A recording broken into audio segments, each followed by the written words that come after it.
Hi everyone, welcome back to my channel and welcome to today's tutorial. And in today's tutorial, I'll be learning how to make this beautiful two-piece that I am wearing. And if this is something that you'd like to learn without wasting your time, let's just get right into the tutorial. So we're going to start by rolling our starting line. I actually used a paper to draft this because the material was not showing clearly. So we're going to minus 4 because the back shoulder is going to complete the front shoulder, like it falls to the front shoulder. So we're minusing 4 and we're using the back to complete that to get the full length. And then we're going to mark our bust point, we're going to mark our waist measurements, and of course maybe 2 inches or 1.5 inches allowance which you're going to add to it. So after marking all of that, we're just going to rule our horizontal lines so we can start taking measurements.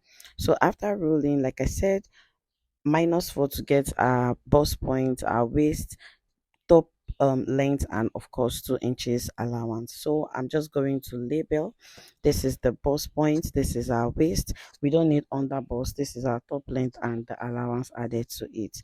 So because this has a button, we're going to mark 2 inches for our button because we want it to lap. So we're taking 2 inches for our button from the bust point, or rather from the shoulder down to the allowance, and then we're just going to rule to connect all of this which we have marked just as you see me doing.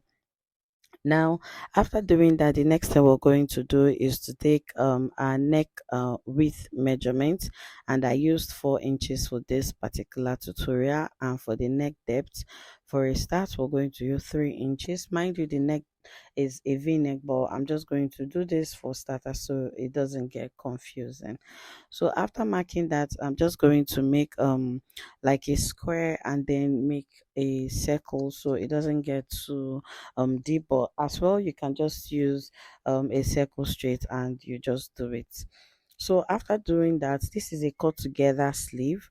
The sleeve is not separated, so we're just going to mark our shoulder divided by 2. After marking that, then we're going to add our sleeve. My sleeve is 10 inches. I'm going to mark that just as you see me doing, and then I'm going to add extra 2 inches for folding allowance. Now, after doing that on the waist, I'm just going to take my waist measurement divided by 4. Mind you, I'm taking it from the button line. Please watch that carefully.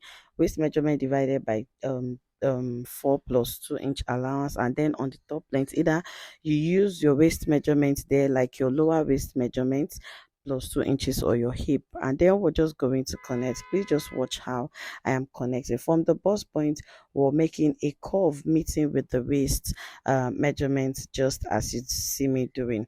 Now this is a cut together, we're not joining anything from anywhere. Now after doing that, then we're just going to make like a slight curve meeting with that of the hip measurement which I took also. And to keep the M line defined, we're just from the top length there, we're just going to make a curve just as you see me doing. Now back to the neck. Like I said, the neck isn't going to be a round neck but a v neck, so this completely depends on you how you want it to be. Either you come up by 1 inch from the bust point. You can see on the thumbnail that it was very revealing, so like I said, it all depends on you. But I actually took the v-neck to the bust point because it's still going to lap because of the button, and then actually wore a camisole inside of it, but despite that it wasn't really that exposing. So after doing that, the next we're going to do from the top length or the allowance, I'm coming in again by another 2.5 or 2 inches because we have another V there. There's an opening there as well. So I'm going to take that meeting with the waist just as you see me doing, and we're done with the drafting of this front bodice. Like this is for the front and not the back. So like I said, minus 4 first because the back is going to completely just as how the men shirts is being made. So after cutting, next we're going to do is to step down by 1 inch because we have not done our shoulder slant, and then we're just going to slant these to the neck just like so, and then we cut this off. This helps it to relax very well. So after doing this, the next we're going to do is to introduce a new paper just like so. But before we continue, we're just going to fold the button allowance just as you see me doing, because the back isn't going to have that, and we're going to place that at the center back. Mind you, the starting line, whichever your starting line is the center back. We're just going to place that on it just like so.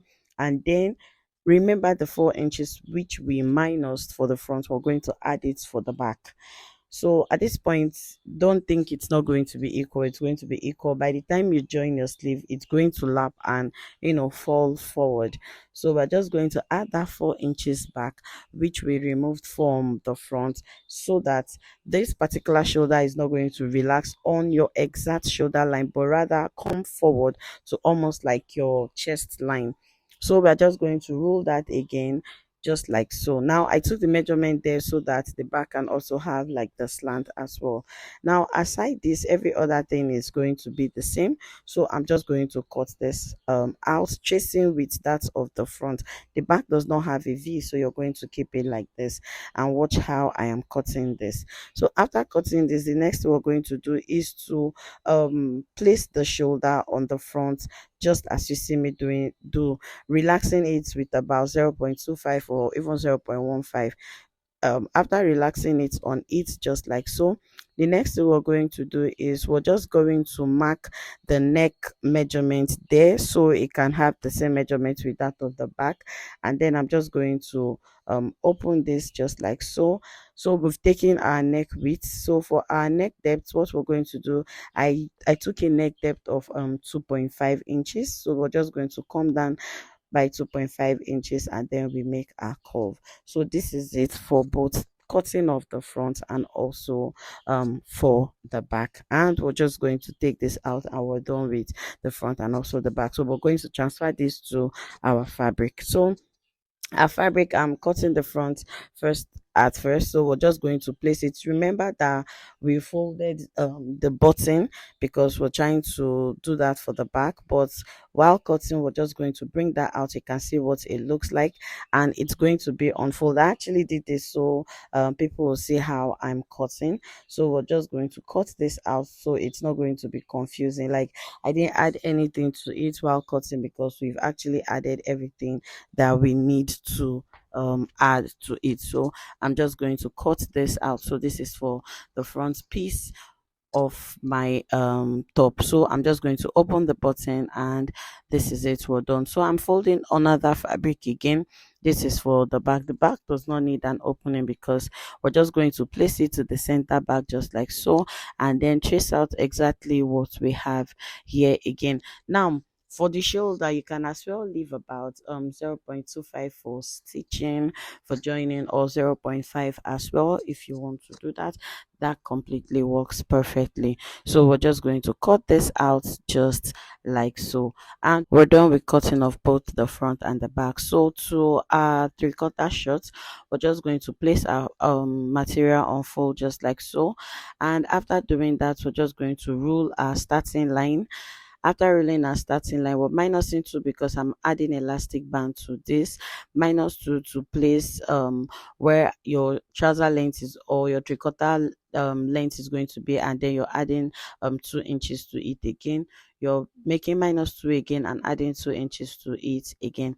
After doing that, the next thing we're just going to rule. Now after ruling, the next thing we're still going to take -2 again, so we can get our crotch line. And to get the crotch line, we're going to do our hip measurement divided by 4 plus 2 inches. I actually added 2.5, so I can use the half to stitch. This is like high waist because of the V opening that got to the waist, so the trouser can as well cover that part. So that is why I added 2 inches to it. But if you want your tummy to be open, you can as well just add 1 inch to it. So after that, you take your round thigh measurement divided by 2, and then on the waistline, your waist measurement divided by 4 plus 2 inches. The crotch line is your round thigh measurement divided by 2, upper thigh measurement divided by 2, it is 2. The waist, it is 4. And then for the length of the trouser, the end part of the 3/4 short, what you're going to do, whatever your round thigh measurement divided by 2 is, you're just going to remove 1 from it, so you can give it that open effect and it's not going to be tight. And then we're just going to mark just like so to the end, and we're done with the drafting of the front of this. So the next we're going to do is to cut out. We're taking off the waist just like so and taking it to the crotch. You can see the curve, and then we're just going to take it to the length of the trouser. I'm surprised this isn't showing. Like when I'm drafting, like it's very clear, but because of the ring light it doesn't show, and I'm so sorry about that. So you can either give a hip curve or something, and if you don't want to do that too, that's completely fine. So we're just going to cut this open. Now on another fabric we're going to cut the back. Now basically the back, all I'm doing is on the waist I'm coming up by 1.5 around the crotch length. You can see what I did, and added just 1 inch to it, and I'll just, by the time I get to the curve part, I make it equal just like so. And then for the side joining, I just left like an allowance of 2 inches, and then I just cut just like so. And then on the side we're chasing exactly what we have on the side, and we're done with the cutting of the back and the front. Like we're using the front rather, to cut the back. So we're just going to cut this out just as you see me doing. So after cutting this out, the next thing we're going to do is to place this on each other. You can see what it looks like. This is for our front. Now for the front, I added a pocket to it, so I just, from the side there, I came in by 2 inches. So I'm just going to mark and a depth of 7 inches, and then I made a slight curve just as you see me doing, and I'll take this out because I want a pocket for it. If you don't want a pocket for it, please don't do this, just leave it like that. Now for the pocket itself, I'm using a width of 14 inches is completely okay. And if you want your pocket to be deep, you can make it 12 inches. So 12 to 13 inches is completely fine. 12 works very well if you want your pocket to be deep. And you just fold into two because it's two side. So you're placing the front on that pocket itself, so you can give the side the same curve, like the pocket the same curve that the trouser side has. So we're just going to cut this out just like so and open the side. Mind you, this is for the both pockets. So let's just go to the joining. So now this is the back of our shirt. So all we're going to do is to pipe it. Either you double pipe or you use a fabric to just turn the neck. Whichever way you want to do it, provided it is neat, it is completely fine. Now for using a fabric, we're just going to cut out the same thing. I've traced out exactly what I have on the neck, and I'm going to trace out the same thing for the back. You can see how it is. I will double sew. Then for the front, all we're going to do is we're just either you can as well just double pipe the down part and the front, and you can as well use a fabric to close the button, or you can as well pipe that as well, just as you see me demonstrating. After doing that, we're placing the back and the front together because we want to join. You can see that they are not equal, but by the time you join and close, like when you are joining, you just drag the waist together and you just close. So after doing that, we're just going to double fold the hands and close the side, and also the down part, and we're done with the top. It is not that difficult.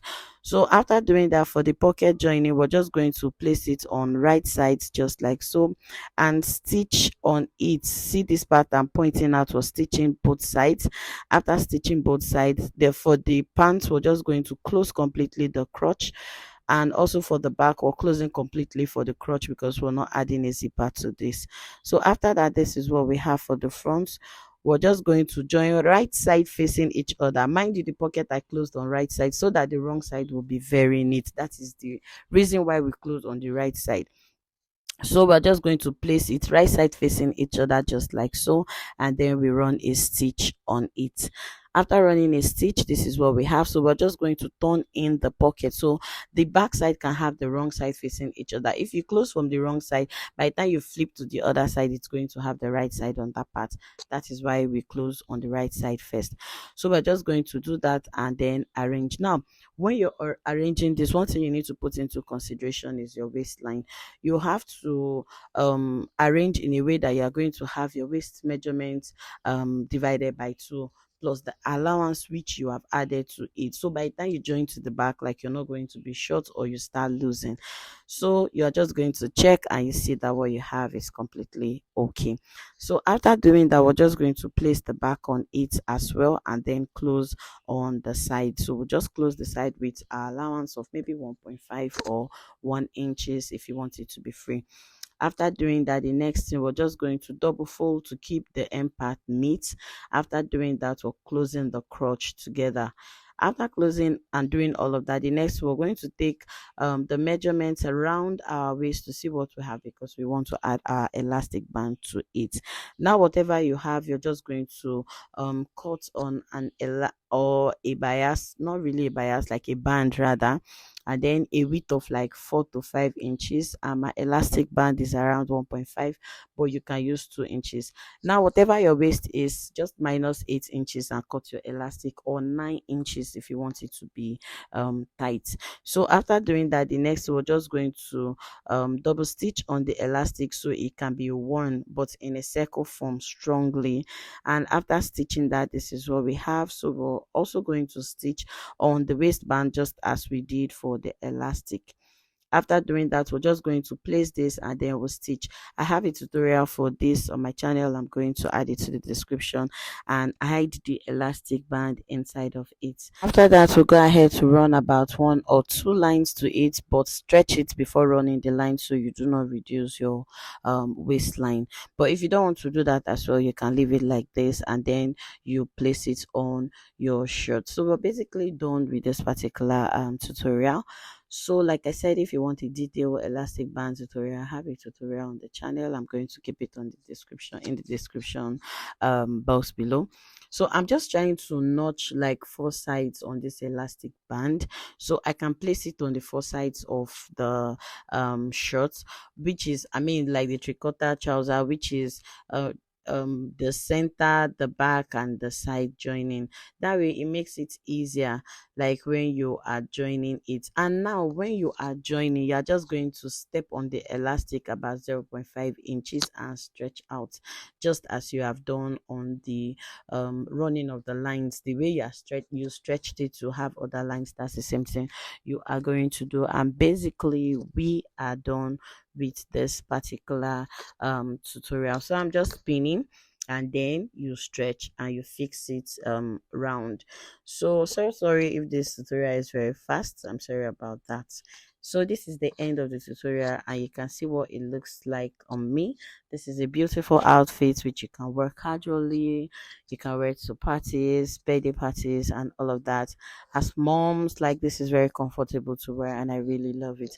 So if you have stayed to the end of this tutorial, thank you very much. Please subscribe to my channel, turn on your notification, drop your comments, and I'll definitely see you in my next tutorial. For now, bye.